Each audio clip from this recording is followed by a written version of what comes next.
Good evening, everyone. Welcome to Trades Talk with your host, Pop. And in this stream, we take a look at things from an industrial point of view. As I so often do, we'll go through the news of the week. We'll see what's going on out there. Who's getting laid off or who's on strike. Also, if there's been any facilities being built or are they being shuttered. We'll have a look at that. We'll also see about what is being done about the skilled trade shortage. There's always lots of articles. There's an awful lot of talk from politicians, but we'll see what's going on if things are actually getting done. And then finally, we'll end it off with some pictures, picture time, pictures and videos of some of the projects I'm involved with right now. So as we get fired up here, I want to say hello to you, David Glenn. Good to see you. Hope things went well. I know you were making sure things are with that plug you were working on. Remember, everyone, always double check. And did you happen to get up that voltage tester we were talking about last week? There we go. Couple of news items. I don't know who Stella Jones is, but Stella Jones signs a deal to buy Brooks Manufacturing for $140 million US. I'm just curious who is buying who. You always find there's a lot of mergers and such. People don't like competition, so they just buy out the competition, and then they don't have competition anymore. So that's not good.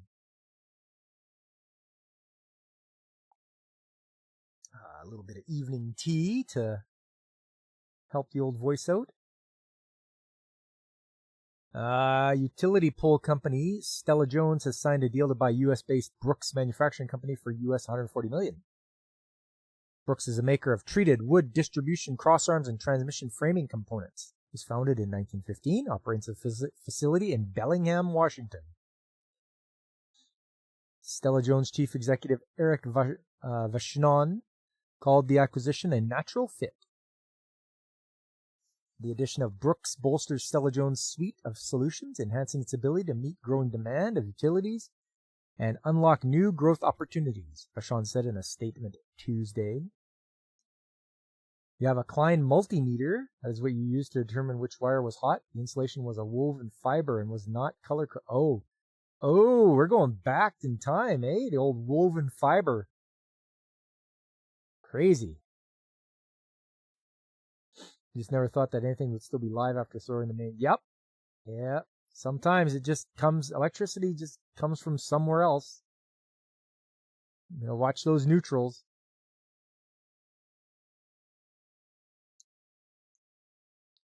The acquisition reflects our strategic focus and aligns with our vision to make Stella Jones a partner of choice to our infrastructure customers. Brooks sales in 2024 total about $84 million. RBC Capital Markets analyst James McGarrigle called the deal a strategically positive move. It creates a valuable growth platform for Stella Jones by diversifying its product offering and leveraging Brooks' established brand and customer relationships, McGarrigle wrote in a note to clients. Furthermore, the acquisition aligns with Stella Jones' long-term strategic objectives to expand beyond traditional product categories and accelerate growth in the infrastructure segment, positioning the company to capitalize on ongoing investments in utility modernization. The deal is subject to closing conditions, including U.S. regulatory approval, and is expected to occur by the end of the year. The deal for Brooks follows the acquisition by Stella Jones of Lockweld, a designer and manufacturer of lattice transmission towers and steel poles, earlier this year. Well, looks like these guys are just coming right in, eh? Based in Candiac, Quebec, Lockweld employs about 220 people and has customers in both Canada and the U.S. Stella Jones is a supplier of treated wood and steel utility poles and steel lattice towers, as well as treated wood railway ties and timbers. It also manufactures and distributes treated residential lumber. Well, all right then. Let's just stop what I'm doing and get rid of that. And what else? You were from Kick, weren't you? Yes. I don't need you to get me many viewers. I can do that all on my own. If people like what they want to see on Kick, then they'll come and watch me. If not, that's fine too. Okay, so they're all about all the transmission towers and wires and railway ties. Manufacturing economy underperforms again in September. Okay. This one caught my eye too. Maybe you just discharge every capacitor in the house. Yeah, that'll get it. I saw this one. Boeing invests $110 million in Quebec aerospace innovation. I didn't even know Boeing would invest here. I thought this was all like Bombardier territory, who is like the direct competition to Boeing.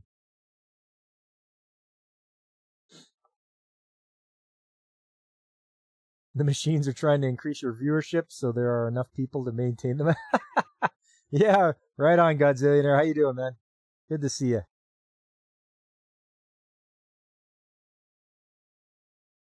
Aero Montreal, Quebec's aerospace cluster has signed a memorandum of agreement with Boeing to invest $110 million into Espace Aero, Quebec's aerospace innovation zone, and Aeros Montreal's MAC initiative, Parcours Aero Competitive.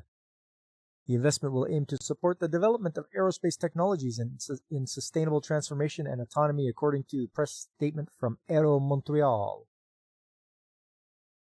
Bombardier's smaller regional jets, not as much competition to the narrow and wide-body Boeing. Okay. Oh yeah, okay. I'm thinking maybe Airbus. Airbus is the old direct competition. Bombardier's biggest competition is Embraer. Okay. Hey, you know your stuff, Godzillionaire. I stand corrected. All right. The announcement made on October 3rd at CAE's Montreal office was attended by representatives from the Quebec and Canadian governments. Boeing's industrial and technological benefits investment follows Canada's selection of the P-8A Poseidon aircraft for its long-range, multi-mission aircraft needs. In 2021, Canada awarded Boeing a $10.4 billion contract for 16 P-8A aircraft, with the ITB policy securing economic benefits for Quebec. Of course, Quebec. Oh, Boeing and Airbus are mortal enemies. Yeah, Airbus should have took advantage of all the shenanigans going on with Boeing. They should have really stepped right in and tried to, knock them down a peg. Boeing is proud to invest in Espace Aero to accelerate local innovation and deepen our long-standing partnerships with Quebec suppliers and industry, said Al Meinzinger, president of Boeing Canada. Our $110 million industrial and technological benefits investment stemming from Canada's selection of the P-8A Poseidon will drive R&D, broaden supply chain opportunities, and help strengthen Quebec's aerospace ecosystem for decades to come. Something just occurred to me, guys. Was it because Canada bought the $10 billion worth of aircraft that they're going to invest $110 million into the province? Seems kind of fishy to me, but that just occurred to me. The company said this investment will support projects related to advanced air mobility and decarbonization, including sustainable aviation fuels, hydrogen, and electric propulsion. Quebec is now the only region where Boeing, via Wisk, Airbus, and Bombardier all operate. Government of Quebec also confirmed a $2 million investment in the Collaborative Aerospace and Mobility Innovation Center at the Espace Aero Hub, with an additional $3 million contribution from Boeing. It's a source of pride for Aero Montreal to see a player of Boeing's stature investing heavily in our ecosystem. Well, yeah, you bought $10 billion worth of aircraft from them. Maybe there's a kickback somewhere there, too. This commitment highlights the strength and credibility of Quebec's aerospace cluster and directly reflects our mission to mobilize industry stakeholders to drive innovation and enhance Quebec's global competitiveness. Together, we are shaping a future where our industry will be greener, more innovative, and increasingly high-performing on the international stage. Blah, blah, blah. Word salad. Don't believe a word you say. Yeah, what was that? Decarbonization? Really? Hydrogen and electric propulsion. Yeah, I don't know. It's easy to say, but gotta find out if they follow through or not. Quebec law to promote the sustainability of goods comes into force. Well, it's only a Quebec law. It's not a countrywide one. Canada invests $22 million to advance battery innovation and production. Oh, this ought to be good. The Government of Canada has announced more than $22 million in funding to support 8 projects aimed at accelerating battery innovation and expanding domestic production capacity. The investment delivered through the Energy Innovation Program is part of the federal strategy to strengthen Canada's clean energy sector and battery supply chain. What's up, Fabric Folds? How you doing, man? Sorry you're late, but Melanie Jolie wouldn't untie you until I said the safe phrase in English and French. What's French for your finger doesn't go there again? Ne pas de digiter. The announcement was made on October 3rd by Tim Hodgson, Minister of Energy and Natural Resources, who emphasized the role of batteries in supporting electric vehicles and integrating renewable energy into the grid. According to the government, global battery demand is expected to increase nearly 150-fold between 2022 and 2050, presenting a significant opportunity for Canadian industry. This says according to the government. So when have they ever been right? They're saying global battery demand is expected to increase by nearly 150-fold. Yeah, tell me, when's the last time they were right in their predictions? Battery supply chain is so hard to get good African warlords to work for you. Yeah, where's all that third world work? Hey, what's up, Veritax? How you doing, man? Finally found it. Was my heat stream hard to find? Because batteries generate renewable... Yeah, exactly. Yeah. Oh, you don't have to dig in the ground for any of the minerals that the battery needs, do you?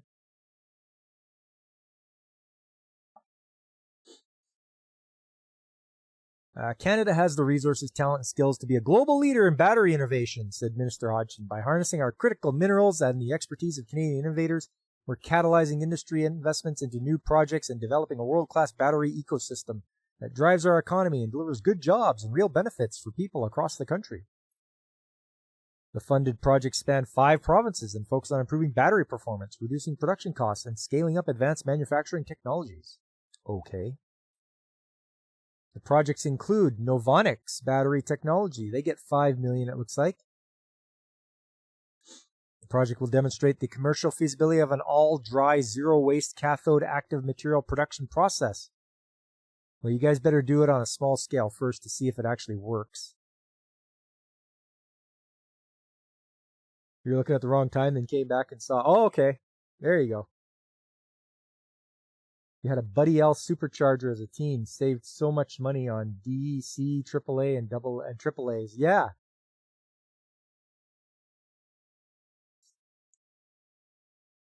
Calamix Technologies, they get $4.5 million. They'll scale up its advanced manufacturing platform for applying conductive carbon coatings to battery current collector foils, enabling higher energy and power density with a lower environmental footprint. Yeah, okay. Fabric has to change the batteries in his patients, all is well. Sodium-based batteries is where the future is. Really? I don't know if I've ever heard of sodium-based batteries. I may have a while ago. It's not something that gets talked about a lot. Flex Ion Battery Innovation Center, they get $3.3 million, and they'll develop next-generation ultra-high capacity cylindrical cells using dry electrode coating and internal thermal cooling to improve energy density and safety.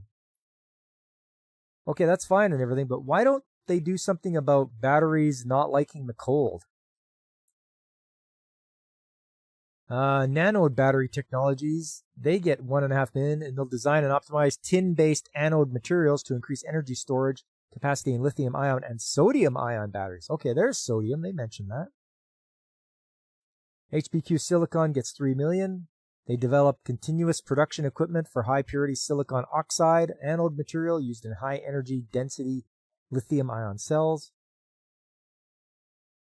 E1 Moly Energy gets 1.6 million. The project will enhance the power capability of 21700 format lithium-ion cells through advanced current collector design. I should look at the new osmosis power plant they opened in Japan. Kind of a pipe dream, but pretty cool. I will look into that. The osmosis power plant. Let me just make a note here, Godzillionaire.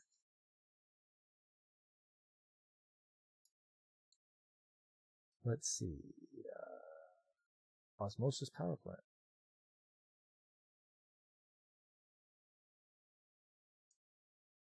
In Japan.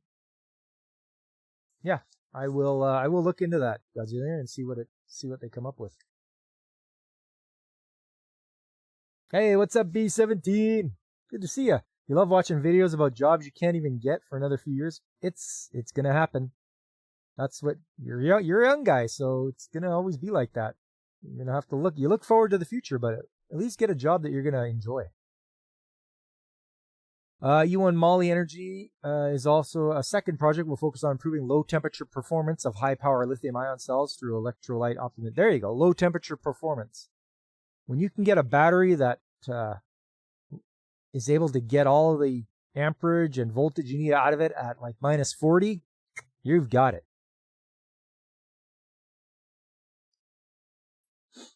Nano Explorer gets 2.7 million, and they'll develop ultra-high lithium-ion cylindrical cells for use in defense applications and power tools with a focus on domestic production. They'll give it to a migrant or AI. Your baby, the world is your oyster. Yeah, there's so much to look forward to. And this is the perfect time for you to do something in the trades, because AI won't be able to take it over for you.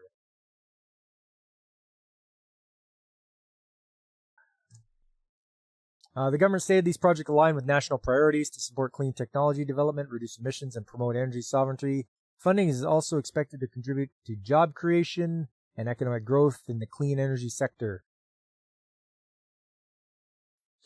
With 22 million investment, our government is supporting innovative projects that will strengthen Canada's battery industry ecosystem.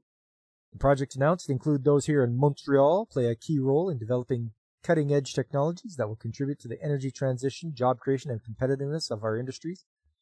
By investing in innovation, we are protecting Canadians, promoting a more resilient future, and strengthening our economy. Yappity yap yap, political talk from a politician. That's all that is.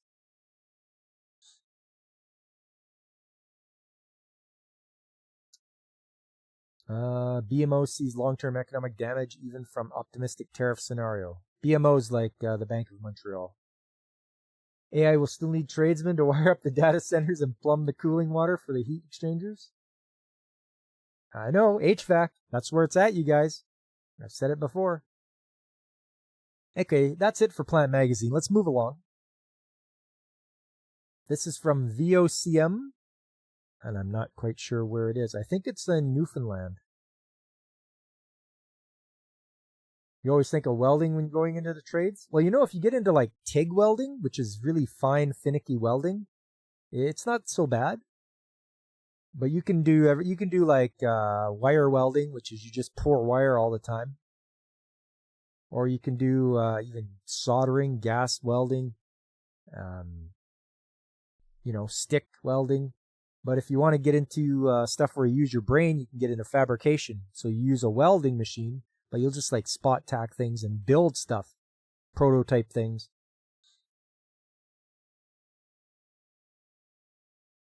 You had to bail on the podcast for anything over 10 p.m. Turn into a pumpkin, snoring, drooling pumpkin. No sweat, Fabric. Got you covered, buddy. Yes, David, fabrication welding, exactly. Where you're prototyping stuff and putting things together. You're not doing the final weld of the things together. You're just tacking things in place and making it to drawings. Yeah, I think this is, it says St. John's. So this is probably St. John's, Newfoundland. And it's not a very long story. It says the PCs, so the Progressive Conservatives, are promising to expand skilled trades courses in high schools across the province of Newfoundland. Currently, the program is offered as an elective in several schools, but not all, according to the Tories. According to the Council of Ministers of Education, 103 high schools are equipped for skilled trades classes, which is nearly 75%. Speaking to reporters at the Trades Newfoundland Conference in St. John's today, leader Tony Wakeham would not disclose how much the program would cost, but says it needed given the number of large projects ready to build. Okay, that's always good. No, I'm not going to tell you how much it's going to cost, but we need it.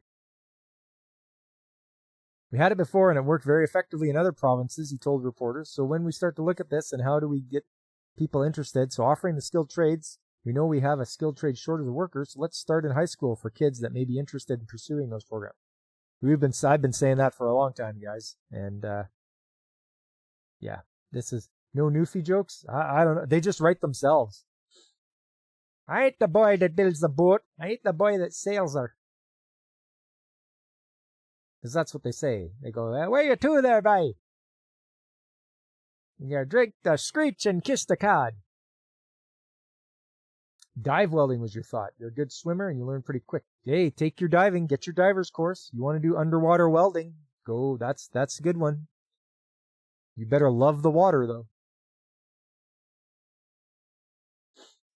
Welding is like making Indian crafts. It's all about the beadwork. Oh, fabric. Look at you.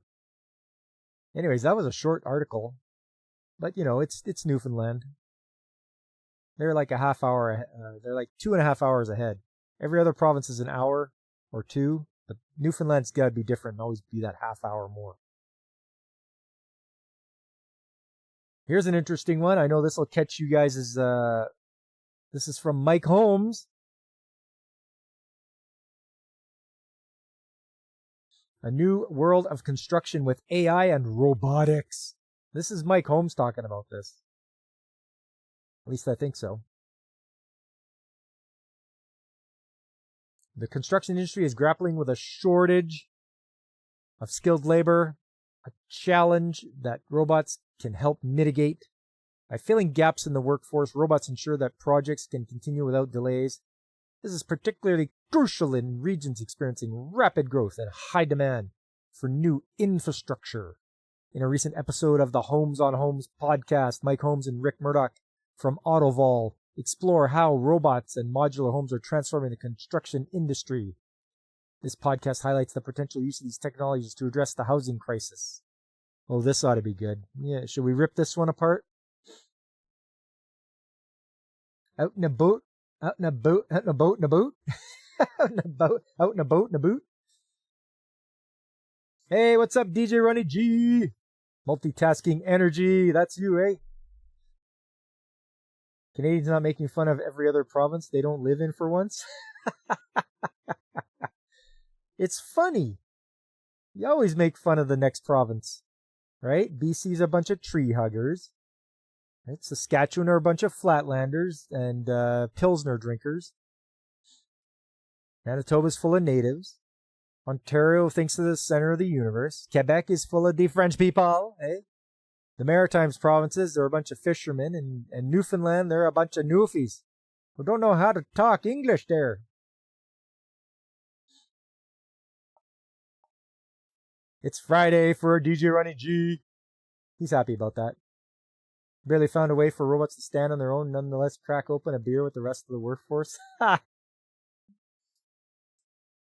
Yeah, the housing crisis we're creating with inflation and immigration. You saw that porno, yeah. Homes on Homes. Robots don't sleep, Mike Holmes notes, emphasizing the precision and efficiency they bring to construction. Wow, this guy's a genius, eh? Hey guys, robots don't sleep. He just needed this. He thought he needed to throw that out there.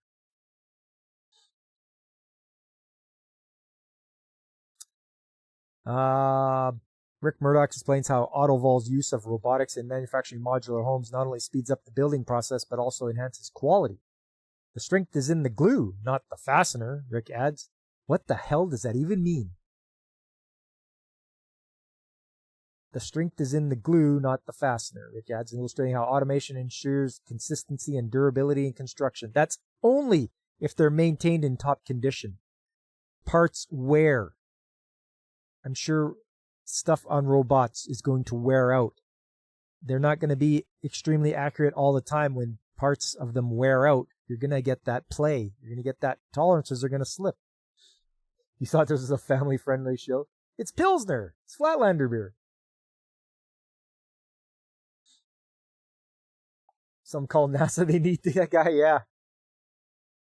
Robots don't sleep but are self-aware enough to know they need maintenance. Will they be self-repairing? Overuse of equipment can still result in breakdown. Oh, yeah, for sure. That's how I look at it, Veritex. Maybe the toddler will be a bit tipsy, but that's just yeah. What about the PEIs? Do you give them a break because their sister is their wife and grandma? That's the Maritimers. They chose to live on the islands there.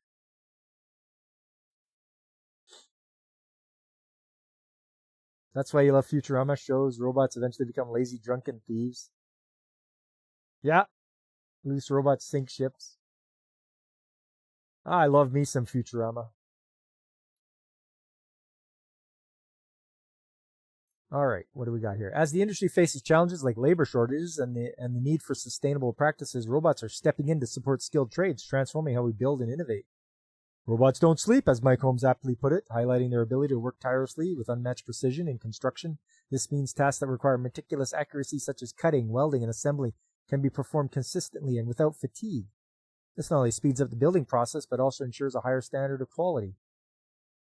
Yeah, you could do that, and I'm sure CEOs will love this because you don't have to pay. You just have to buy them, but you don't have to pay them. You don't have to do anything as far as benefits or anything like that for them. They're gonna eventually break down, and you're gonna have to call somebody in to repair them. Robots also contribute to safer work environments by handling hazardous tasks and reducing the risk of injury. Additionally, their precision minimizes material waste, supporting more sustainable building practices. As the industry moves towards greener solutions, robots play a vital role in achieving these goals, but they don't know when they've made a mistake. It's not like they're smart. They're not going through, they just go through the motions that are programmed into them. But if something gets in their way, they're going to get damaged. They're going to hit it, damage it, and they won't know enough to stop and note that this piece is broken. So you're touting how great they are, but all they can do is just perform the same motion over and over again. That's all. That's all it is. Robots throwing shade at each other like actual sailors. Yeah. You're waiting for someone to hack a construction droid to say, hey, laser lips, your mama was a snow. If they don't sleep, do they stop working when they run out of materials to build? That's the thing, too. You have to supply them with the material. Somebody has to do that.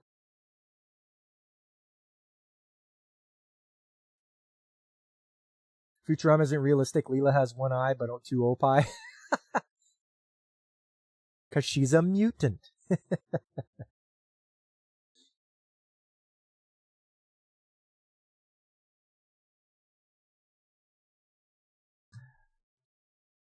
Robots in supported skill. While some fear that automation might replace human jobs, the reality is that robots are complementing the work of skilled tradespeople. By taking on repetitive and physically demanding tasks, robots allow workers to focus on more complex and creative aspects of construction. This collaboration enhances productivity and opens up new opportunities for tradesmen to develop advanced skills. As robots, what advanced skills are they talking about? What do they mean? As robots become integral to the construction industry, they are not replacing skilled trades, but rather enhancing them by working alongside human workers. Robots are helping to build more and more efficient, safe, and sustainable future. Embracing this technology is key to addressing the challenges today and unlocking the potential of tomorrow's construction landscape. Okay. I don't think it's gonna fly, but I mean the robots can build in a factory where they're building modular homes. Yes, they can. They don't know where to get more nails from if they're putting nails and stuff. They don't know where to get more wire from if they're doing welding with wire. That's all. You got to have people there. They're not the end all be all.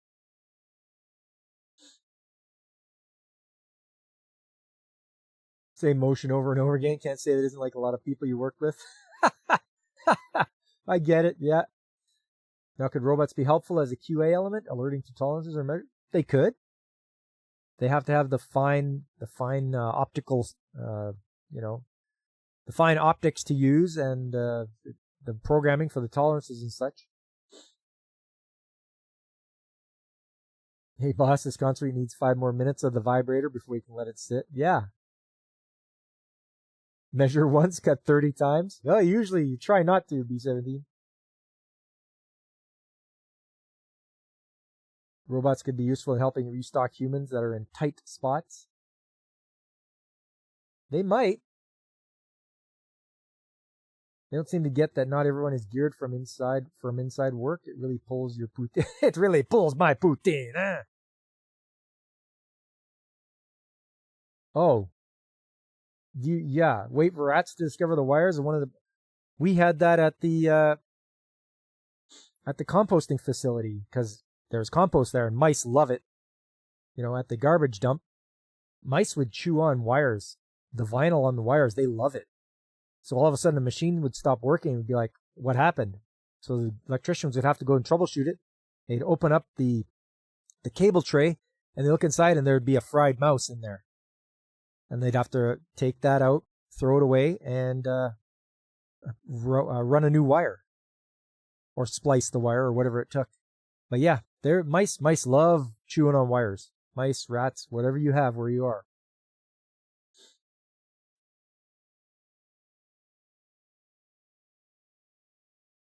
The problem with automation is things become black and white. There is no gray. If something needs to be 1 inch, if it's 1.0000001 inch and non-critical, the automation will reject it. Yes, it's however they're programmed. What's up, Michael, the Dober Dad? How you doing? Those things over on the island there. It's been a while. Good to see you.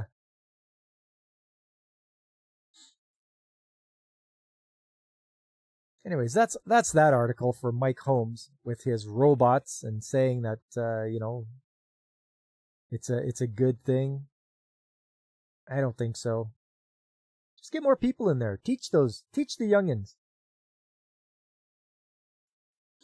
The sensors these robots need to use, those wear down, break down, have system issues, repairs could be costly. Yes, they are. Yep, you bet they are. And take a while just to get new parts. 100%. Not even for robots. Just simple instrumentation things are stupidly expensive. And they take forever. And they're sometimes made in China. So you got to deal with that as well. The quality, if you're going to buy stuff from China. But yes, instrumentation stuff, super expensive and takes forever to get there. You started an epoxy floor coating company and picked up enough work until February. Look at you. Right on, man. That's awesome. Epoxy floor coatings. That's good stuff. You get a lot of industrial customers who want their floor epoxied. I'm just wondering. Curious about that. You think it's more likely to see a tradesman with a robotic power suit to help them with lifting? Yeah. Exosuit. You put on the old exosuit and you can lift up heavier things. Made in China. Yes, Veritex. China. Only if the parts are silicone.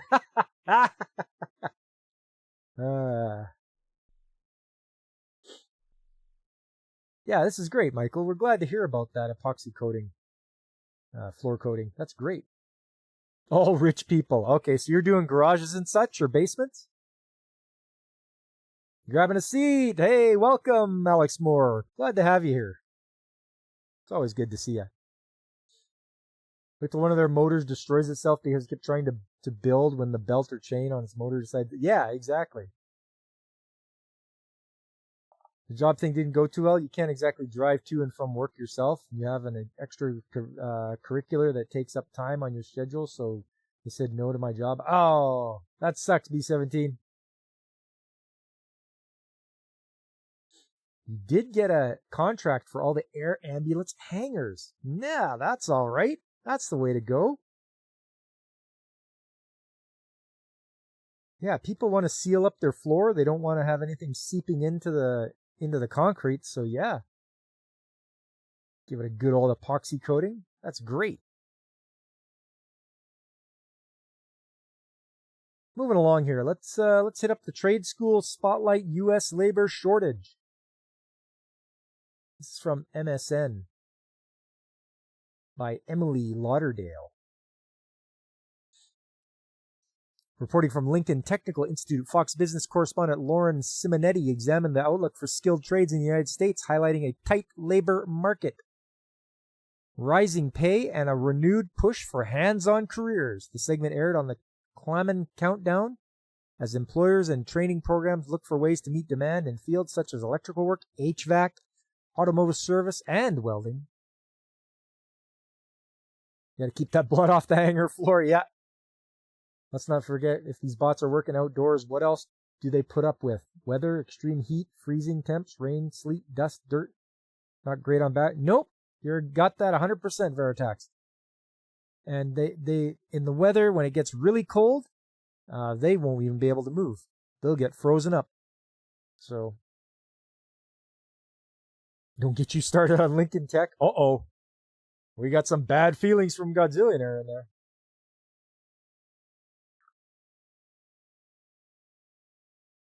Oh, and pollen. You can't wait to see a bot screwed up because the sensor is pollen covered. Well, it's going to happen. They'll have to figure out something. Maybe that'll be the job, is to come over and just dust the pollen off.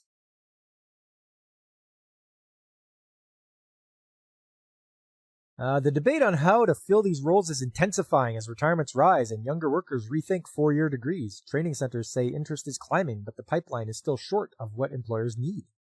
The question now is how quickly schools, companies, and policymakers can align to close the gap.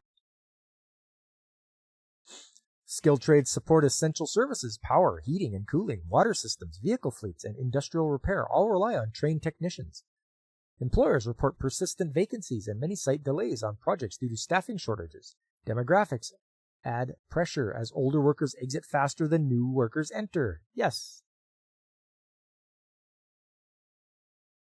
Over the past decade, tight housing supply, public infrastructure plans, and a surge in manufacturing investments have lifted demand for electricians, plumbers, and maintenance technicians. At the same time, many high schools scaled back shop classes and college became the default pathway. That shift left fewer people exposed to hands-on careers early on. They didn't mention Robot Duster on career day. No, that's coming.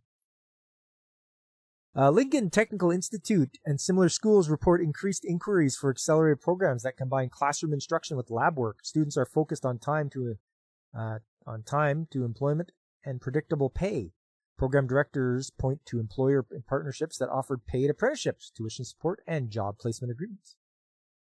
Shorter programs aim to place graduates in under a year. Apprenticeships blend paid work with instruction. Yes, that's true. Employers commit to interviews and tool allowances. Schools also stress soft skills, showing up on time, communicating with customers, and safety compliance are now core parts of the training. That reflects employer feedback that technical ability must match reliability and professionalism on the job. Safety compliance gets taught regardless. I learned that day one going to trade school. It's the very first module you open up. It's safety. So this is ridiculous that they're like, oh yeah, it's a soft skill and, safety compliance. It's taught day one when you go there. Showing up on time. That's funny. Here, we're going to teach you how to show up on time. I mean, that's on you. You can't show up on time. You have a problem. You are lazy. You can't get up on time. You know what? Change your lifestyle. Go to bed earlier. Stop using screens in bed. Get a good night's sleep. That way you will be ready for work in the morning. It's called being an adult. It's called being responsible. And you want to have a job, then you better do it. That's my advice to the younger generation. Better than a robot fluffer. Hey, let's not do that. I don't like that job. You can see robots in things like lathes, metalworking, fabrication, like you showed, where the tasks are clearly definable. And yes. And honestly, it's not called a robot, but CNC machining is like that. You program it, it goes through the motions, it machines the part, and it stops when it's done. And it can do thousands of parts. And you just have a guy there with a micrometer, and he just checks every 10th one or whatever, every 20th one to make sure it's in tolerance. That's the thing. General purpose AI is still not really a thing. Even on LLMs, they have been taught data sets in certain categories to be able to be adequate. And they hallucinate all the time. Okay. They aren't good with abstracts or dynamic environments. Yeah. That's how your buddy Tommy lost his pinky. From a robot fluffer. What you call the union steward safety guy that tells you if the job site is not safe or you're not doing it correctly. Imagine a robot doing it. Yeah, exactly.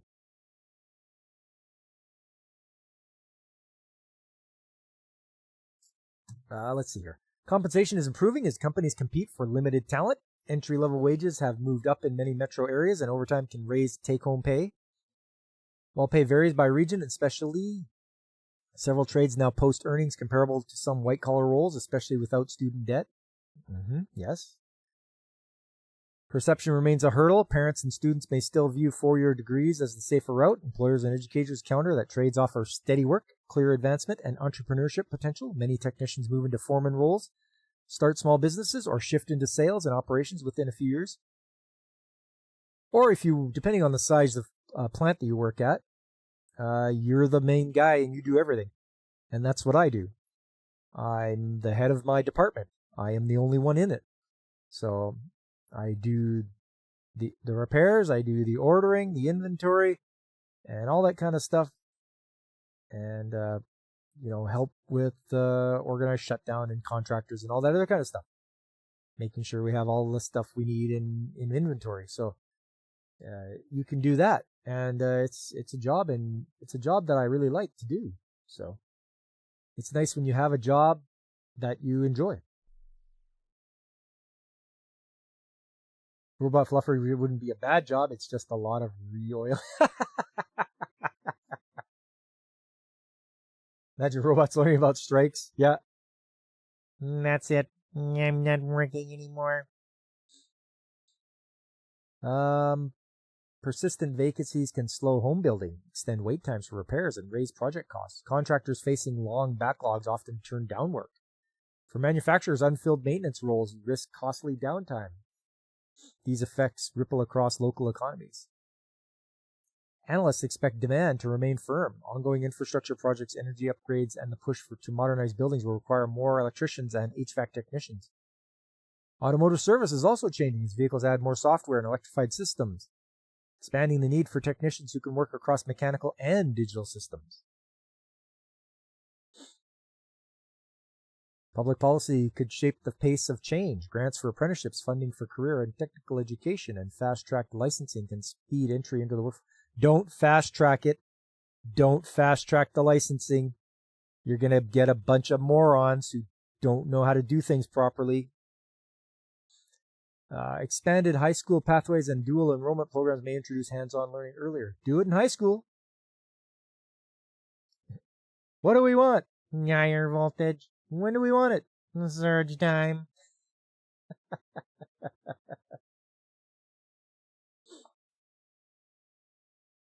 Companies are rethinking hiring and retention. Many now offer sign-on bonuses, paid certification prep, tool stipends, and clear promotion tracks. Mentorship is gaining ground as seasoned technicians coach new hires, improving safety and reducing turnover.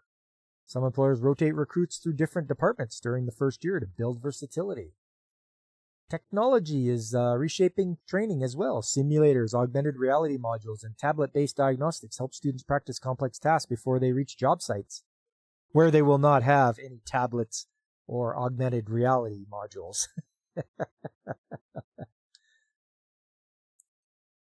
Simonides reporting from Lincoln Technical Institute adds to a growing focus on work that keeps homes, vehicles, and factories running. The stakes are high. Filling these roles supports growth and keeps projects on schedule. The near-term outlook suggests steady hiring, better pay, and more flexible training options. The key to watch will be whether high schools, community colleges, and trade institutes can scale quickly enough to meet demand, and whether employers sustain higher wages and structured career paths that keep new workers in the field. If they don't, they will go somewhere else. That's what I see.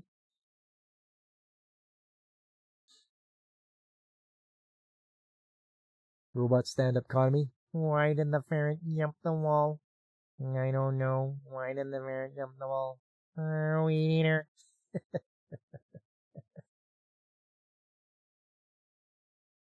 Well, you know what? I think that's it for the articles for now. Why don't we get over to picture time? Hey, it's picture time. It's picture time. Let's do this.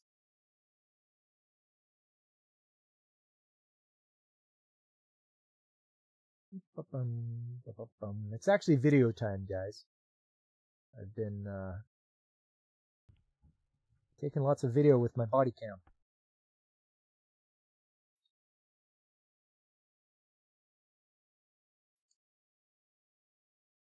So,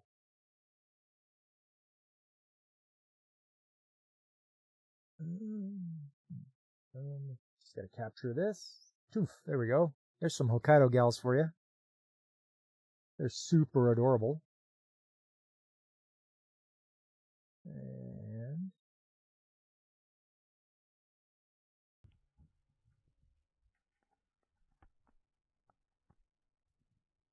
there we go. This goes into my heavy lifting from the title of my stream today. Some heavy lifting. So what you're looking at right now is a gearbox. This really takes the ratio of the speed of the motor down to a manageable speed that the pump uses. Still waiting for the con footage. Hasn't been waiting for proved it yet.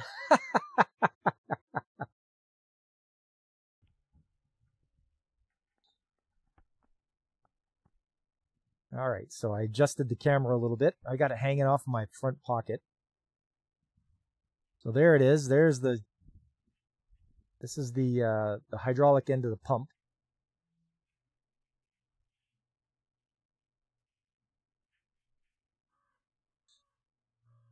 This is where you can set the stroke in on this pump. It's for those that want to know, it's a Hills Meccana, probably from 1960. So it will you can control how much stroke you get out of the pump there. Right now I'm just and I know the camera's in a bad angle. I can't tell as I'm working where the camera is looking. But right now I'm putting a bead of silicone around where the gasket is going to sit.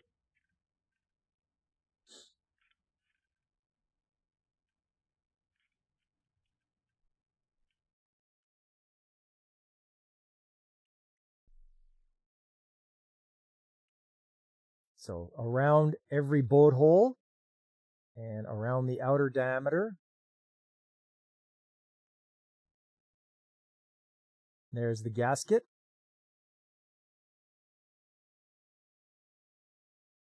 Now imagine a robot trying to fix the pump. Yeah, it wouldn't know what to do. I had to modify the bolt holes a little bit, or the holes in the gasket, so that it could make it through the other line up with the holes. This isn't the right gasket, so I had to sort of make do, like MacGyver. Let's see a robot or AI do that. So I had to get my gasket punch out and make the holes a little longer. There we go. I think I'm hanging on to the camera now. I had to get my knife out just to do a little bit of trimming. You're with Fabric. Where is Waifu Wednesday? You guys know I don't we don't stream on Wednesdays. Hey, what's up, Karl? Guten Tag. And Aris. Hey, Aris. Everybody's showing up. I'm just installing a gearbox right now. This is what you're watching on screen. Just gotta make sure my hands are clean. No silicone on them. Just gotta have no lard. Lard's the good stuff. Yeah, bolt pattern is off by 24 thousandths of a centimeter. Error. There we are. There's the bearing. They wrapped it in that bag just to keep it safe, dry. Thing is, the robot would call an engineer and then the job goes pear-shaped.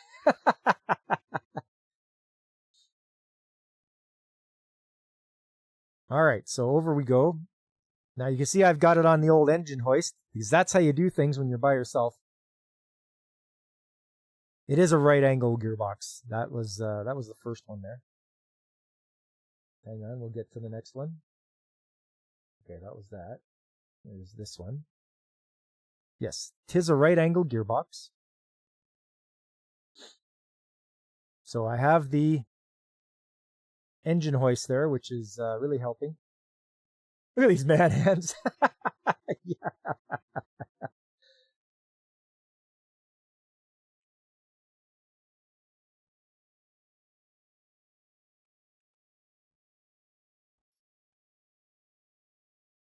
Doing a little bit of adjustment now, letting it down a bit with that brand new. I showed you guys a couple weeks back that I put on a brand new jack on there. Oh, we got to extend this a little longer. So that's what you do. Put that in there. There you go. You said I was wearing white gloves for a minute? Nah, just your blue nitriles.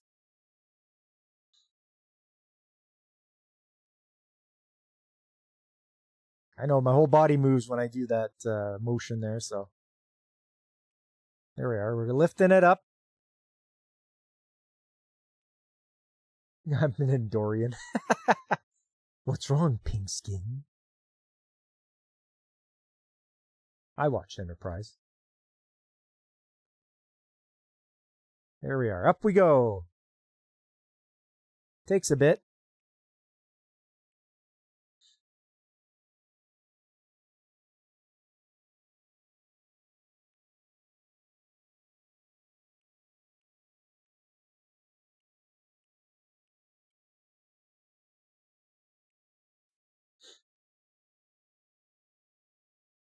These are great pumps, by the way. Like these old Hills Mechana pumps. You can only get parts for them from a place in Ontario.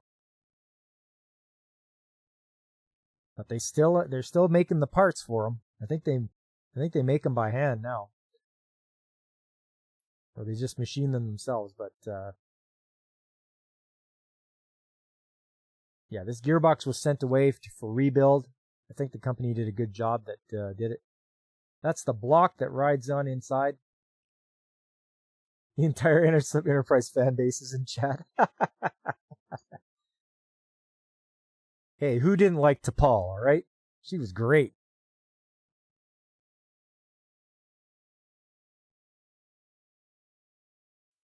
Okay, I needed to make a few adjustments. So it's tough doing things by yourself. It's a lot easier when you have a second set of hands. New mobile game, Pump It Pop. Pump it. I'm here to pump you up. So yeah, I have to try to get that piece in there.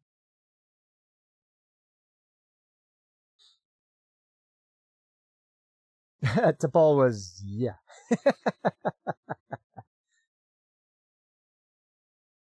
So it's just a matter of trying to line up the pieces in there. Because there's a sliding block that turns the rotary motion into reciprocating motion.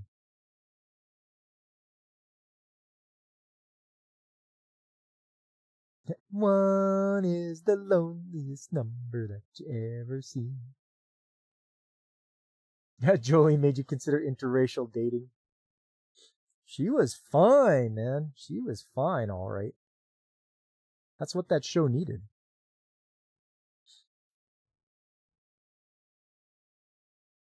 Take her away, and what do you got? Sausage Fest. Ugh. Who wants that?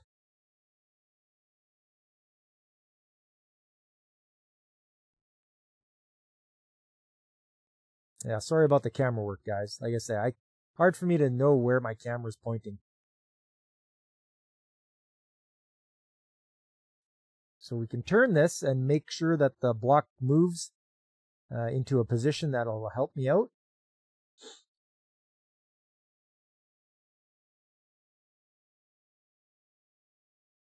Jolene was like the upgraded version of Jolie.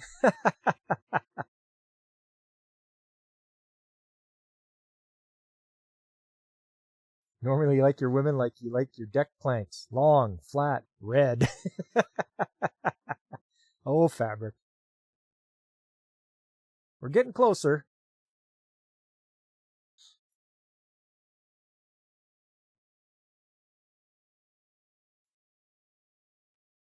So I have to try to get the bearing in the right spot as well.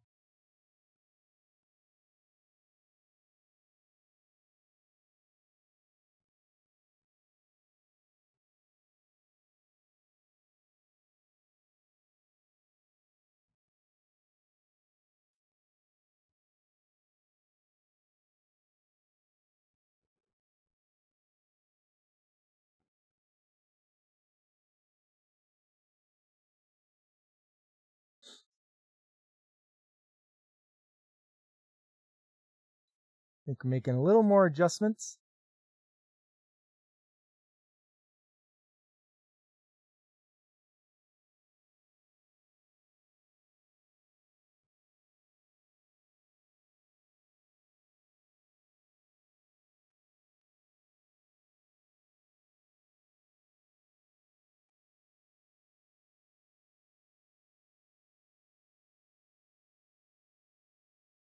I think I'm adjusting the jack height there, or the engine hoist.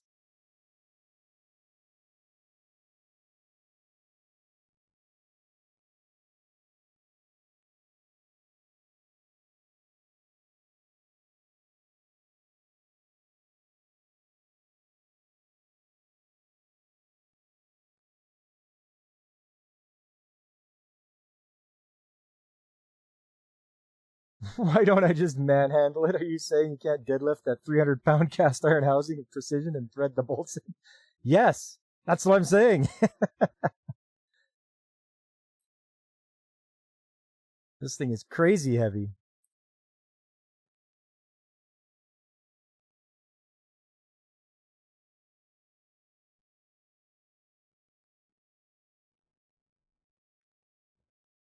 I do get an idea though, and I'm like, I have to look in the top of this pump. So move everything aside.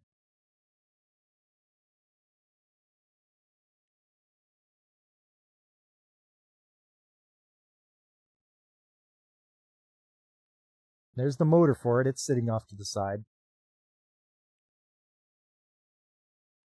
Grab a wrench. Damn, don't have a wrench for it. Okay, so that'll be the next video where I've gone and gotten the wrench.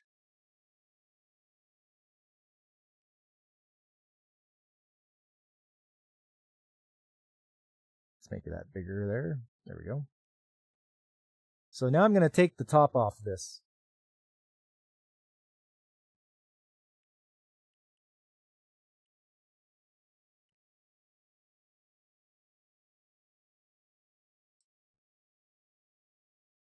It doesn't take much. 215 TC? I'd have to look, Godzillionaire. I'm not sure.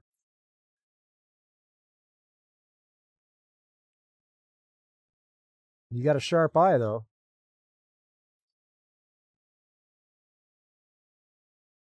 Looks bigger than a 184. It probably is.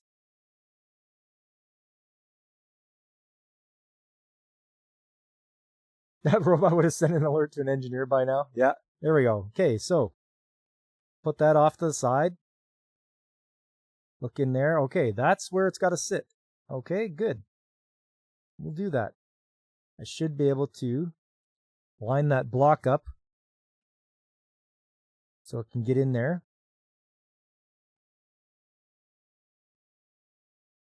Okay. A little bit of wiggling, because that's what you have to do. Where's the engineer to stand behind you and say, hey, line up that flange and bolt it on? Yeah. Have you thought about lining up the flange and bolting it on? That's when I turn around with the wrench in my hand and go, maybe you should go have some coffee now. Okay, working on it, trying to line it up. This takes a bit. This isn't just, sometimes things don't go that super simple and quick. So it's a little bit of trial and error. Okay, a little bit up, a little bit of down. Okay, and once you get it close, okay, just got to wiggle it some more. You can get it started.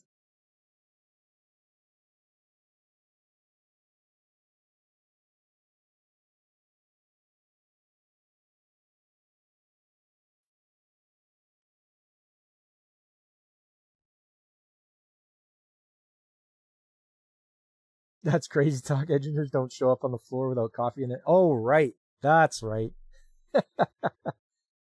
Or they show up when you're done the job. And then they're like, they're dusting off their hands going, wow, that was quite the job, eh?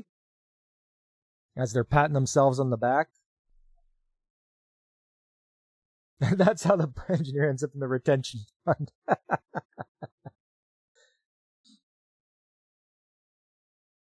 I don't know what you're talking about, Fabric. I just showed him that once. I just showed him it once, and that was it. I said, hey, look down in there. Can you see your reflection?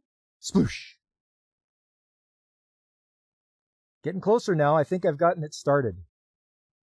So it's time for a little bit more, then a little more wiggle room.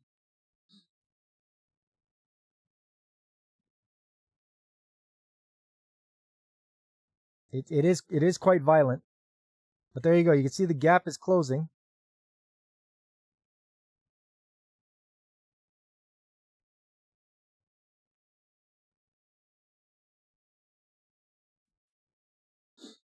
This makes you feel like you're right there.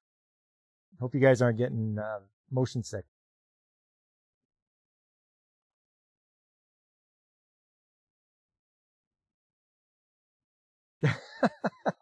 To be fair, you do show up after the job and ask, did the BS I drew up actually go together okay? And either get a happy yes or an earful no. Well, that's our Godzillionaire for you.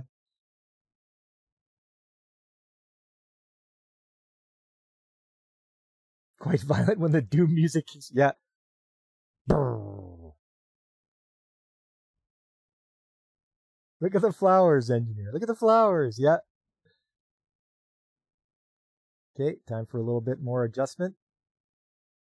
I think I let it down a bit. She's almost there. You just got a bit of a gap still, but it should close right up. I'm just checking the tension on the sling to make sure it's not pulling it anywhere.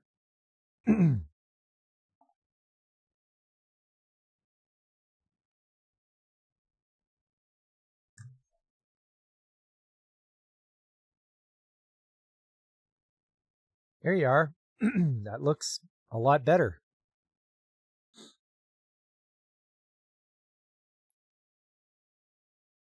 So it's butted right up against it.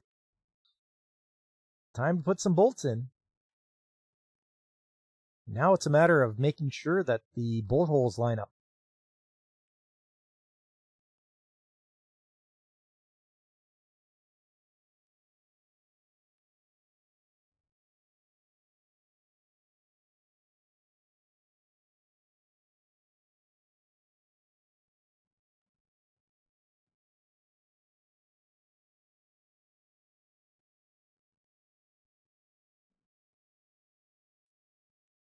Fire it up, see if she smokes. It's a D-frame. You're guessing it's a WEG. I think we do use some WEGs there. Yep.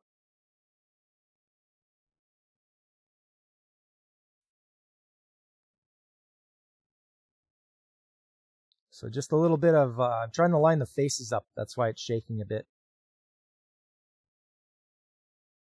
So we're just lining up so the bolts will get started. I think I started some.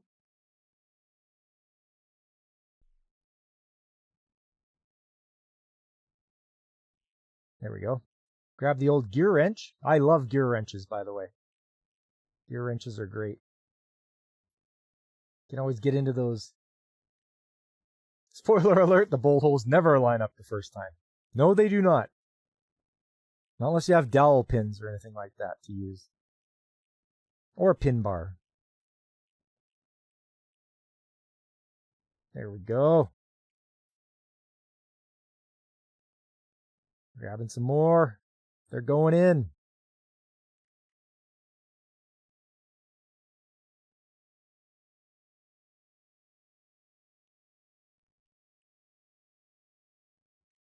If you knew how to edit videos and had time, you'd seriously dub the Doom music over.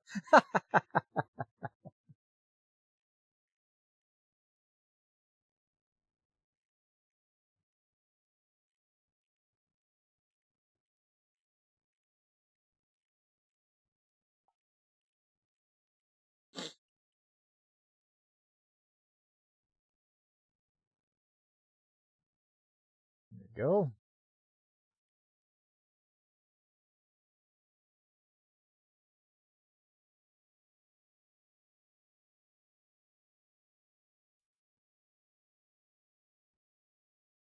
You know it's going in well when you can do it, majority of it by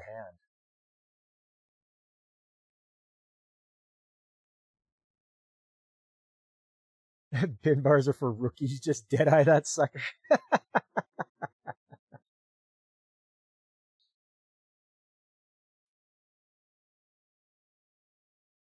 I'm keeping the sling on there just in case.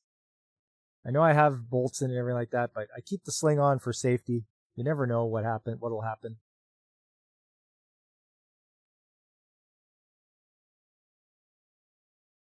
I think once I get all the bolts in, I'll get rid of the sling and the engine hoist.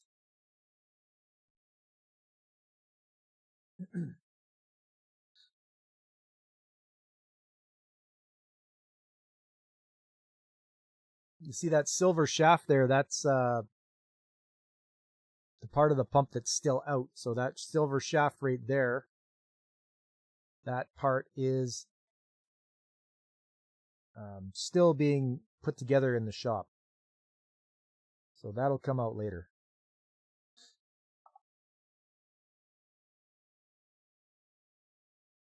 Speaking of dowel pins, you used to laugh at the noobs that would design 2 case halves with 4 dowel pins.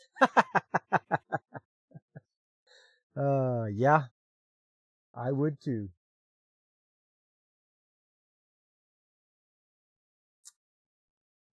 Okay, so got one guy left, and he's right at the bottom. Of course, he's the hardest to get at.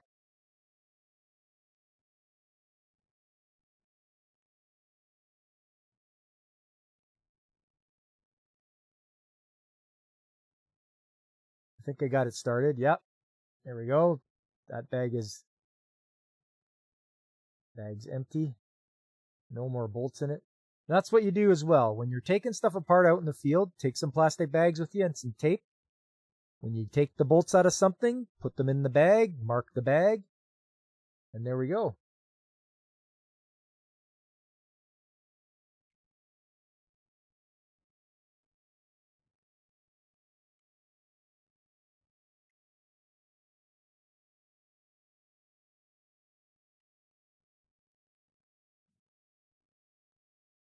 And that way you can find them later.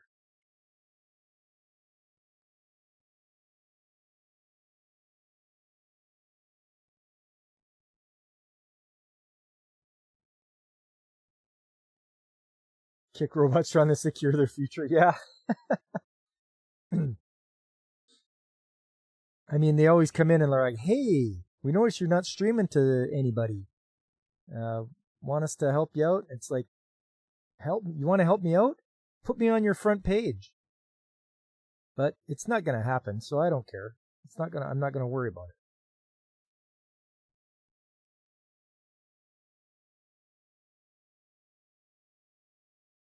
You know how you do it? I'd have busted your knuckle, or you'd have busted your knuckles several times and thrown 3 wrenches by now. I'm a very patient millwright. I persevere, and I'm very patient, and it takes a lot to get me frustrated. So I know things are going to go together. I just have to use my skill and ability to get things together. So that's all it is. Patience. I have lots of patience.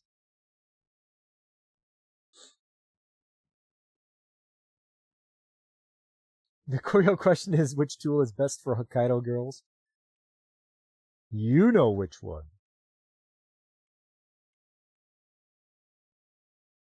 And if you haven't watched it, you should. You should watch Hokkaido Gals Are Super Adorable.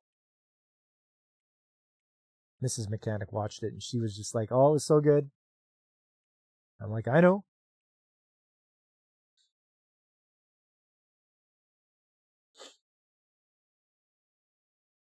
You never understood why your dad referred to a crescent wrench as a knuckle buster until you did. I'm not, yes, and that's exactly it. Those stupid jaws will always open on you and slip. They'll round off the bolt or nut that you're trying to turn, and it'll slip off, and you'll smash your hand into the hardest piece of steel you ever felt. Oh, my radio's getting in the way. That's the cord for my radio.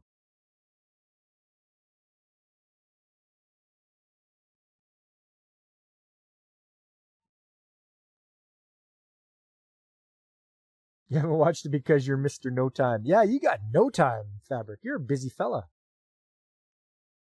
You're supposed to be, relaxing and cruising into, the retirement years.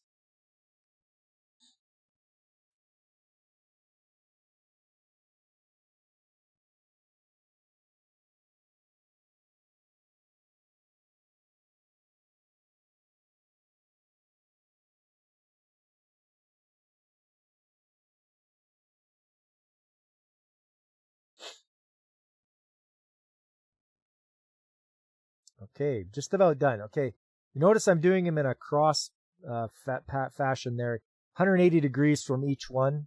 You want to get these tightened up, equally. You don't want one side to get pulled harder than the other, so you always go back and forth. Always do the across from one another. Fabric's too busy stacking cash.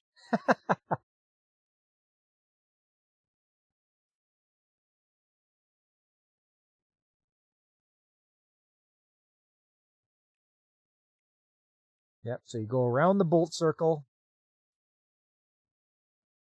Make sure they're all getting tightened up.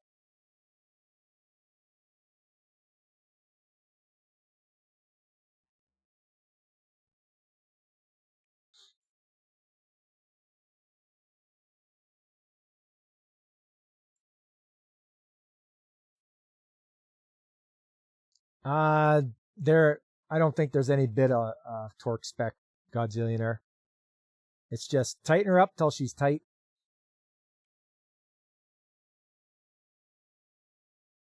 It's either time and no money, or money and no time. That's it. That's how it is. Yep.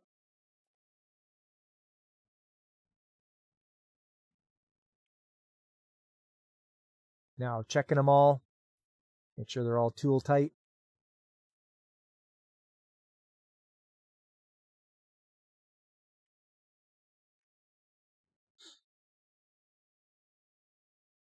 And I believe the sun came out at this time, so it was a little brighter out.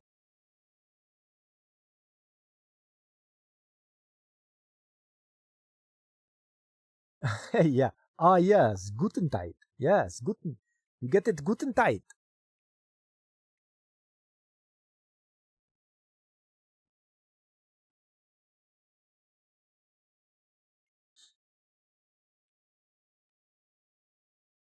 It was built in the 60s. Yeah, torque specs were a distant dream. There might be some. I don't know where I would have to look in through our back in our library and see what we got.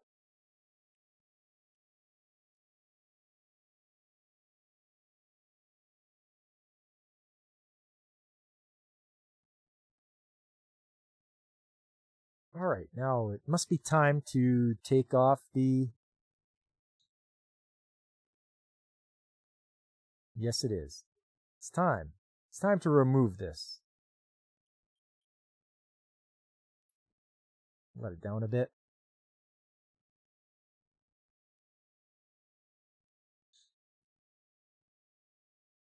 You know that one, the German for virgin? Yes, you want one. That is guten Zeit. Yeah, yeah. There we go. Pull this off to the side.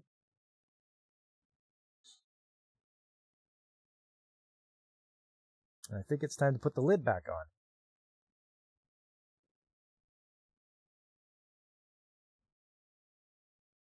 Make sure it goes back on the proper way. There we go.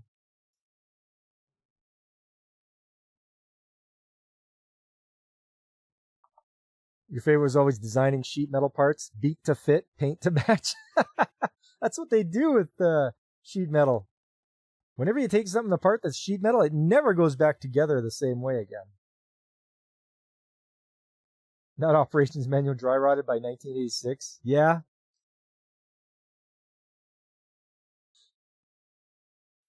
I do have literature from the 1960s on some of the pumps here. I have the original order forms.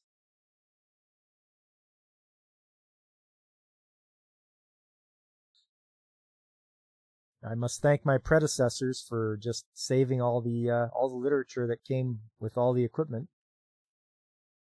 You can barely read the serial numbers. Yes, that is so true.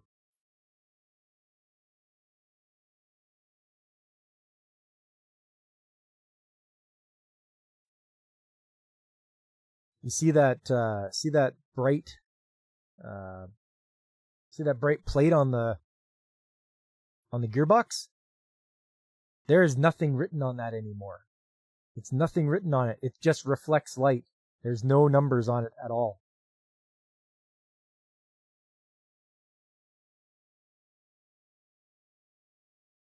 Another one.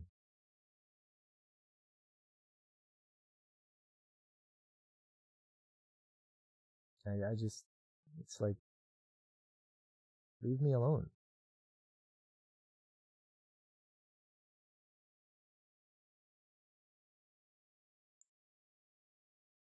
You had one customer wanting to cut the welds on drum from the 80s to repair internal pipes leaking. Terrible idea. The second you cut those welds, it won't be rounded. Yeah, it's going to go ting, and that's it.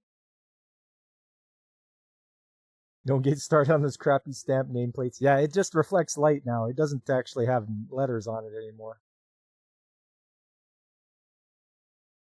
Vibropene or nothing. Okay. There we go. We're tightening up the lid here. Get some tightening there. That will help us out. Violent shaking.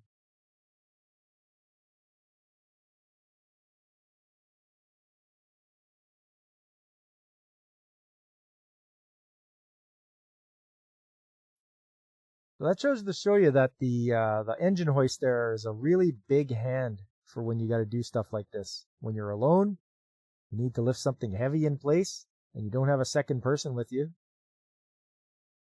Use that. Use the engine hoist. It's got a stamped capacity on it. I think if you have the neck fully out, it can lift 600 pounds. When it's pushed in, of course, it can lift, I think all the way in, you can lift 2,000 pounds. But I don't think I'm ever lifting anything that heavy. Okay, lid's back on.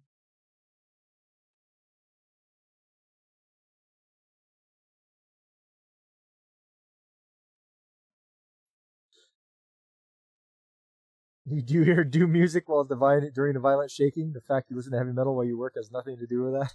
And now we got our table back. So now that the lid's back on, we got a place to set things.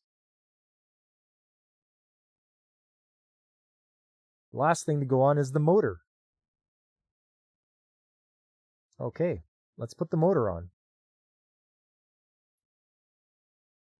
We're going to... There's the coupler. I think we're going to replace that. It's not a split coupler. It's a solid one. So I thought I could use the sling. That's not going to fit through there.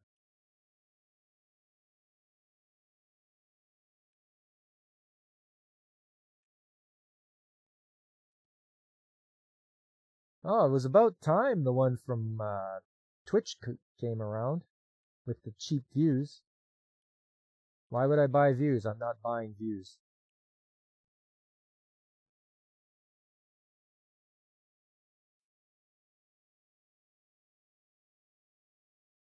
Okay, we got one more video there. That's with the motor going in place.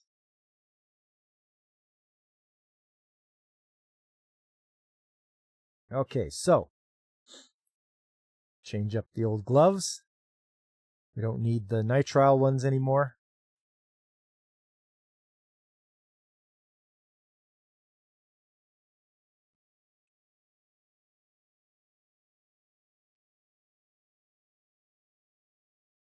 Fun fact, code IDFKFA gives you all weapons and limited ammo in original Doom. I remembered using that code lots, Fabric.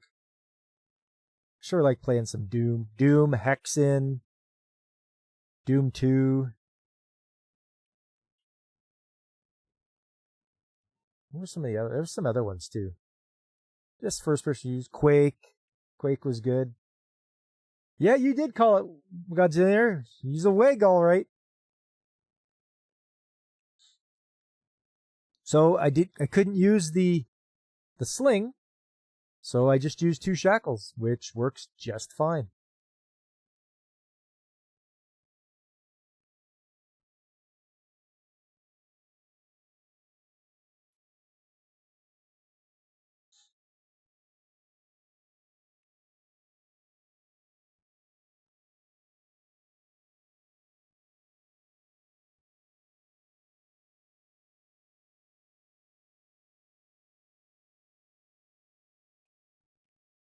Okay, up and over we go.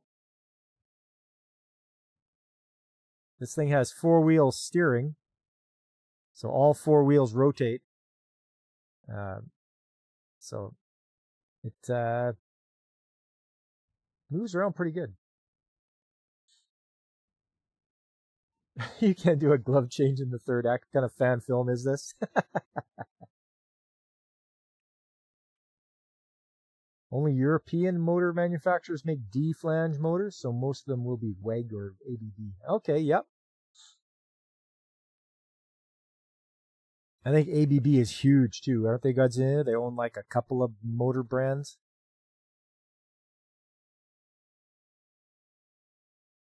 Okay, so lifting this guy up so it's at the right height.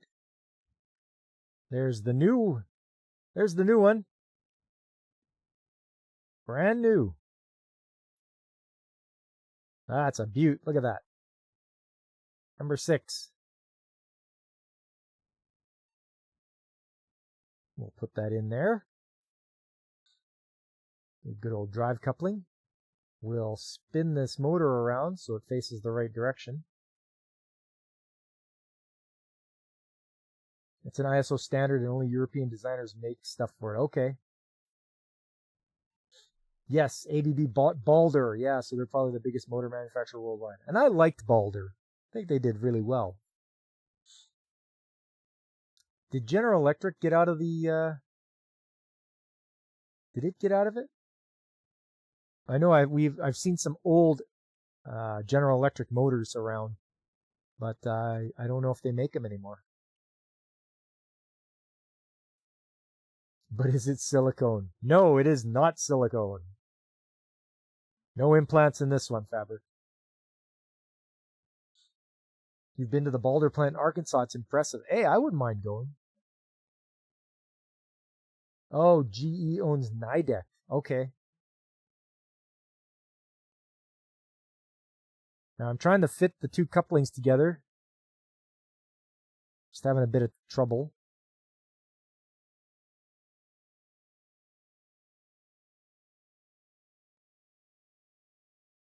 What's up, DJ? GE makes shitty sensors now? Okay, I think I got it. So we grab the motor bolts.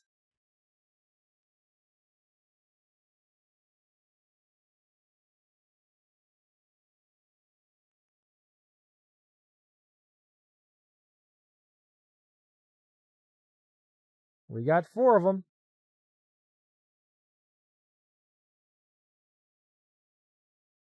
Same thing now. We got to make sure the holes line up. You have hard disk drive motors that say Nidec from the 80s and maybe 90s. You just returned from a stream. Now you're eating dinner. Yeah, eat that dinner, DJ.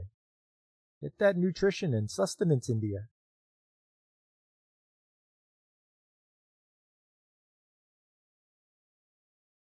Yes, DJ, motor and gearbox. They just went back together. The guys watched me put the gearbox in, and now I'm just putting the motor in. Trying to get the holes lined up. It'll just take a little bit of finessing.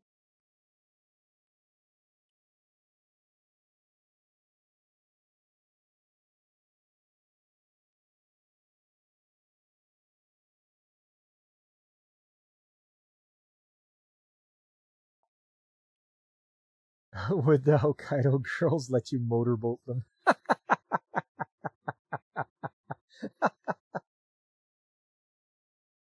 Probably not. They're good girls, okay? You motorbolting SOB.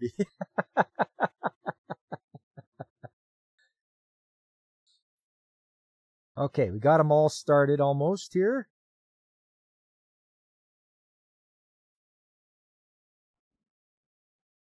Get that last one in place.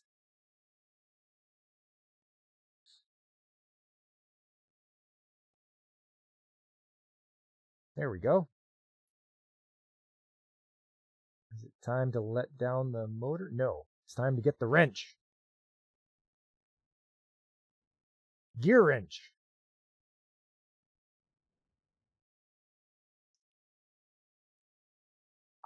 I like that gear wrench, eh? She get into the tight places. Oh, didn't realize I was getting that close to the bar.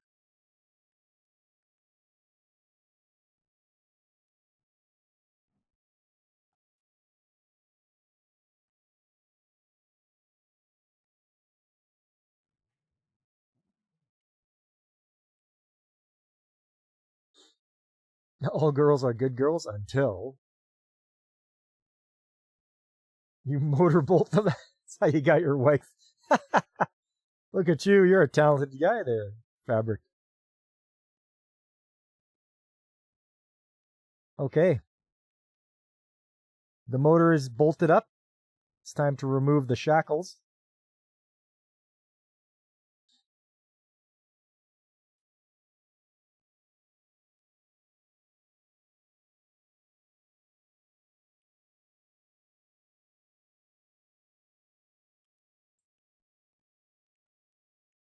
Okay.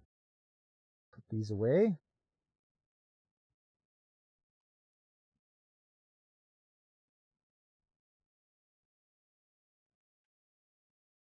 Make sure to pick up our garbage, because that's what you do. When you're doing maintenance, you make the place cleaner than when you got there. I'll be cleaning up that plastic as well, taking that away out of there. I don't need this stuff on my table anymore. What size of Evinrude do you use when motorboating? Brrr. About that size.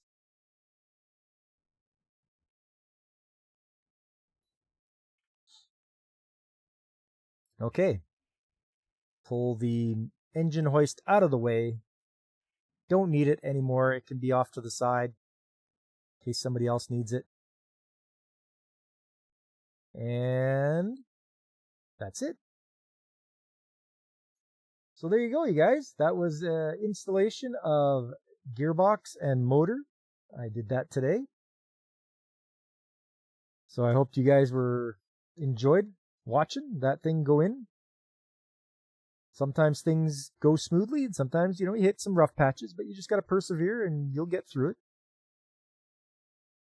I mean, I should hope I know how to put it together. I'm the one that took it apart, so. We can start wrapping things up now there, fellas. I'd just like to thank you guys for coming out today. All you guys, like David Glenn, and Veritax, and Godzillionaire, and Fabric Folds, and of course Alex and B17, and DJ Ronnie G, and of course Michael, the Dober Dad. It was nice hearing that he's got that epoxy floor covering. That's great. That's great news. It's great when somebody can start up their own business. Oh yeah, and Carl was here. Carl and Arist.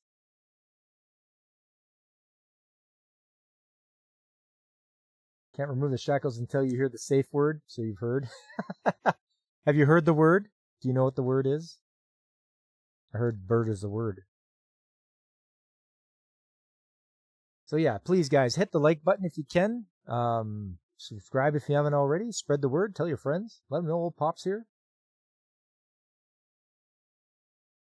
There's other good channels to visit when I'm not streaming. You can go and visit Pacific 4 or DJ Ronnie G. He's in the chat right now. There's Brandon, the anime guy. There's Carl, who is in the chat as well. You can visit him. Tomby, Angry Canadian, Nerdporo Lifeform, everyone's favorite Penguin Punkwaddle. Don't forget to visit him. He's got some great stuff. I like his penguin positivity. There's also Infinite Metal over on Twitch and Kick. And also a great VTuber whose name is Call Me Kixie. She's on Twitch. And you have a fun time. Very family friendly. And she plays a lot of indie games and showcases them. And checks them out with everybody. And it's a great time. She usually streams on Saturdays.